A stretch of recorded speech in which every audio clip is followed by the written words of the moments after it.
Across the whole planet, humans eat on average between 1 and 2.7 kilograms of food a day.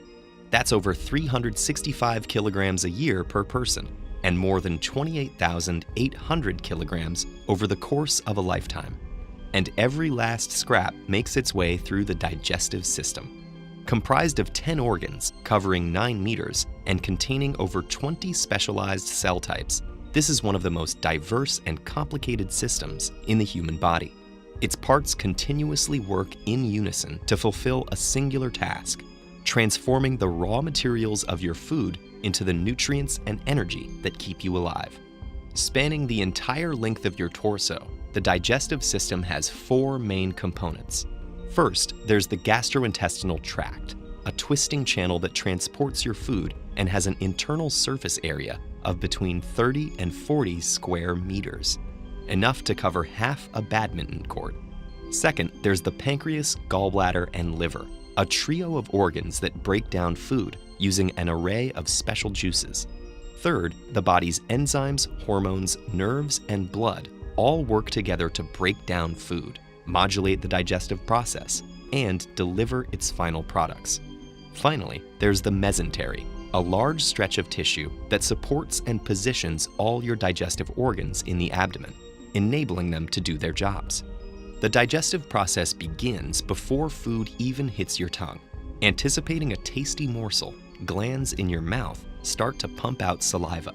We produce about 1.5 liters of this liquid each day. Once inside your mouth, chewing combines with the sloshing saliva to turn food into a moist lump called the bolus. Enzymes present in the saliva break down any starch. Then your food finds itself at the rim of a 25-centimeter long tube called the esophagus, down which it must plunge to reach the stomach. Nerves in the surrounding esophageal tissue sense the bolus's presence and trigger peristalsis, a series of defined muscular contractions. That propels the food into the stomach, where it's left at the mercy of the muscular stomach walls, which pound the bolus, breaking it into chunks. Hormones secreted by cells in the lining trigger the release of acids and enzyme-rich juices from the stomach wall that start to dissolve the food and break down its proteins.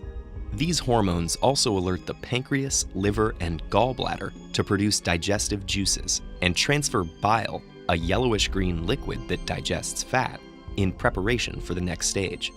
After 3 hours inside the stomach, the once shapely bolus is now a frothy liquid called chyme, and it's ready to move into the small intestine. The liver sends bile to the gallbladder, which secretes it into the first portion of the small intestine, called the duodenum. Here, it dissolves the fats floating in the slurry of chyme so they can be easily digested by the pancreatic and intestinal juices that have leached onto the scene. These enzyme-rich juices break the fat molecules down into fatty acids and glycerol for easier absorption into the body. The enzymes also carry out the final deconstruction of proteins into amino acids and carbohydrates into glucose. This happens in the small intestine's lower regions, the jejunum and ileum, which are coated in millions of tiny projections called villi. These create a huge surface area to maximize molecule absorption and transference into the bloodstream. The blood takes them on the final leg of their journey to feed the body's organs and tissues.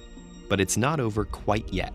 Leftover fiber, water, and dead cells sloughed off during digestion make it into the large intestine, also known as the colon. The body drains out most of the remaining fluid through the intestinal wall. What's left is a soft mass called stool. The colon squeezes this byproduct into a pouch called the rectum, where nerves sense it expanding and tell the body when it's time to expel the waste. The byproducts of digestion exit through the anus, and the food's long journey, typically lasting between 30 and 40 hours, is finally complete. TED-Ed is a nonprofit. If you value our work, please consider supporting it on patreon.com/TEDEd.